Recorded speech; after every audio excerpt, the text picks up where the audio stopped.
let's talk about what's been going on in terms of protests for what? Against, I don't know, pro-net zero, anti-oil, anti-gas from the Just Stop Oil activists. There have been numerous arrests, 200 or so over Friday, Saturday and Sunday at various different oil and gas sites across southern England and the Midlands, as activists have obstructed access to terminals, demanding an end to new oil and gas projects. They've been gluing themselves to the road and to other facilities and locked on themselves onto oil drums and each other. The police have said very clearly, we fully acknowledge every person's right to engage in lawful protest. However, when that protest becomes unlawful and disproportionate in nature, we will act to protect the rights of others. Well, let's talk to one of those protesters, spokesperson at Just Stop Oil, Xanthe, who joins us now. Good morning to you, Xanthe. Good morning. Thank you very much indeed for joining us. Just explain to those of us who haven't really understood what it is the purpose of your protest. What are you actually protesting and what do you want to achieve? Xanthe, can you hear me okay? Can you hear me? Yes, we can hear you now. Lovely. But we... Oh, amazing. Yeah, we're a group of people. Oh, can you hear me? Well, we can hear you, but it keeps cutting out. I tell you what, I think we should just get you up on the phone. Let's keep a picture of you up, but we'll have you on the telephone so we don't have problems with the line, because that'll be rather frustrating for everyone. While we get her up on the line, Emma Webb is with me. Emma, do you understand what they're protesting? Because a lot of the time it's like Insulate Britain. It's sort of, well, now what are you doing? Well, like Insulate Britain, it's in the name what they're aspiring for, but actually... I think that their goals are a lot less concrete than the name suggests. They want to just stop oil, but what exactly does that mean? Well, that's what I mean. It's really just stop oil, great, you know. And the same with Insulate Britain. I mean, they want to insulate homes around Britain, great, but why do you have to sit in the middle of the motorway to try and achieve that? And I think that is one of the problems with these sorts of climate organisations like Extinction Rebellion, is that they have these very amorphous aims that are just simply unachievable. And that's the thing, and not necessarily desirable. Yeah, and possibly, you know, they could be simply impossible. How can we just stop oil? Society would grind to a halt. But also, why do we want to just stop oil? I've always found this fascinating. Again, this obsession with the net zero, and we just accept that, and the mainstream media accept, well, that's obviously a good aim. Obviously, we want to achieve that. Why do we want to achieve that? There isn't any evidence there's a climate catastrophe. Yes, the Earth is warming. The Earth has always been warming. We have the Earth temperature changes. I don't see any particular evidence that's been presented by any one of the people who claim there's a catastrophe. The sort of people who say, I'm not going to have children because the world is so awful. I mean, great, improve the gene pool. I'm fine with that. I think it's sad and tragic, but we're definitely improving the gene pool in terms of our average IQ going up at that point.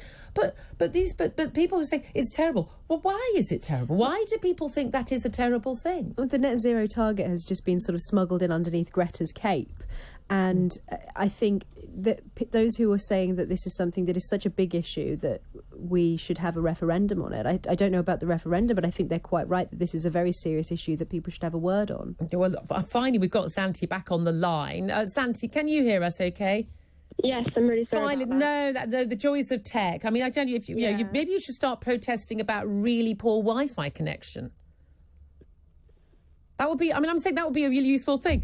Clearly you don't agree.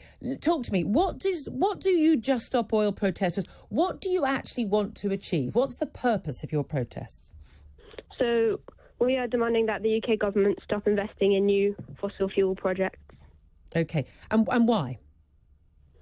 Because last year the International Energy Agency, have you heard of them, Julia?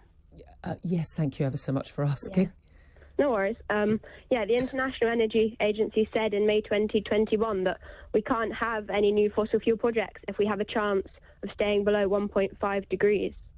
This is one of the many reasons. I've got a few others I can... So saying, you mean staying below us, the temperature's increasing by 1.5 degrees since the Industrial Revolution, since 1880.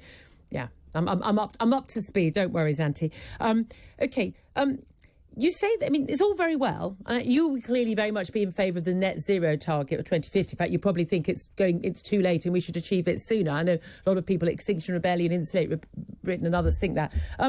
But what do you propose we use for energy to light our homes and heat our homes and run our cars and make sure that factories working to produce things, and we can have tractors to harvest food. What do you propose we use instead? So I'm 17. I'm not an energy expert. I'm not an economist. But the solutions, they are out there. And when I hear the kind of information that there is, like the IPCC 6th assessment report, there's another report of that coming out today. When I hear about these things, they terrify me as a 17-year-old. I know that there are many people out there who know the solutions, but I'm 17, so... No, I understand that. I mean, I'm as a mum, I'm really, really saddened that you are terrified, because I don't believe there is anything to be terrified about. And I'm really angry at the people who've terrified you, because there has never been a better time to be alive than today, other than tomorrow, which is going to be even better. Even with war in Ukraine, even with global warming, this is still the best time ever to have been a human being and been alive on this planet. And it really saddens me that you feel terrified about your future. Young people between the ages of, I think it's 16 to 24, one of their main concerns is climate change. Is your daughter, I know that she's 15, is she concerned about this at all? She's not much older than, she's not much younger than me. Her political views are her political views. I don't think she's wildly concerned, because... Is she scared? Oh, absolutely not scared. I wouldn't bring up my child to be scared of the world, no. So is she not scared of the recent IPCC report that came out? No. I've got a quote from it. Do you mind if I read it out? Go for it, yes. How long? It depends. Keep it short. It's quite short. The IPCC. This is from the 6th assessment report. It came out on the 28th of February. So the last line is, I've got it here. Any further delay in concerted anticipatory global action on adaptation will miss a brief and rapidly closing window of opportunity to secure a livable and sustainable future for all. Now, obviously, that sounds quite dramatic, but that is the IPCC report, which has been backed up by most, I think, if not all, governments on this earth. So if something as big as that is kind of saying this, as a 17-year-old, I'm terrified. I don't know the solutions. I'm not an expert, but... No, and I really appreciate you saying that. I do understand, and I can understand why you've been terrified and to think that. I think in 50 years' time, when the world hasn't sort of, we're not living on deserts and all animal life hasn't dissolved, and we're actually living really nice, happy lives across the planet, and more and more people have enough food and water and freedom and are living better quality lives because of industrialization and energy. I think you'll go, gosh, that strange old lady on the radio was probably right and I was wrong. And I hope you're not so terrified that you will have perhaps had children yourself and enjoyed a happy life. But when you say, so do you not believe that? Do you not have faith that what the IPCC report? I don't need to believe or have faith, because I've done an awful lot of research on this, and I think that'd be something that's so people... you don't believe the IPCC? Is that what you're saying? It's not a question of believing them. Their statements are not backed up by enough fact to make them trustworthy. I think you know what, Xanthe, from all across the world. Xanthe, I have a funny feeling that there are an awful lot of things that governments say that you wouldn't believe, but when they say something, when they back an IPCC report, that you then decide to believe is true. What's that? This is backed up by climate scientists all across the world. Actually, there are plenty of climate scientists who say different. And it's not about who says what. It's about the data and the evidence. Even the world is warming. The world has been warmer previously. Whether or not it is a result entirely or partly or not at all of human beings, why do you think it's going to be a climate disaster that means it's something that you should be terrified about, and that you should want people to not be able to heat their homes and light their homes, and for third world countries to industrialise and for people to have better lives? Why do you think it's so bad? Well, I would like to still go back to the fact that you don't have faith in the IPCC report. Nothing to do with faith. That really concerning. I'm not sure why you don't. They haven't produced enough data to make it convincing. What? So 35 pages, I believe, is the Well, summary. if it's 35 pages, well, if it was 36, I'd believe it. But there's about, I don't know, like 100. There's about 100 pages that's written over 6 years. How is that not? There are actually thousands of pages of scientific evidence to make you. What is going to make you admit to yourself? Like, I don't know if you're like scared because it is really terrifying? No, or do you just not understand? Like, I do understand it, and I'm not scared because I understand it. Can we come back to? I know we're really late on time, but we got to you late, and I do want to ask you. You said you don't know what the alternatives are to us not using oil and gas. Renewables. Renewables, yes, but we can't store energy from wind and solar power at the current time. We don't have the battery storage, and all of the experts. You and I aren't experts. We both accept that, but the experts have been very clear that we are realistically, we are decades away and billions and billions and billions of pounds of investment away. We need an emergency response right now. Xanthe, don't just... But we need to start right now. Xanthe, darling, that's what we're demanding. we're not just spouting platitudes. We're having a conversation about actual facts. Yeah. Okay, so that doesn't work with me. I'm not interested in that stuff. It's a slogan on a T-shirt. It doesn't mean anything.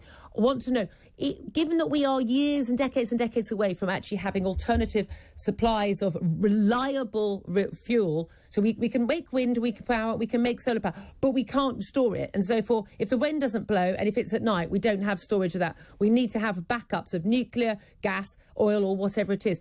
What do you prefer us to have as the alternative if you don't want us to have gas or oil? Or do you want us to sit in the dark and the cold? Because those are the choices. Do you realise how quickly the government responded to the coronavirus pandemic?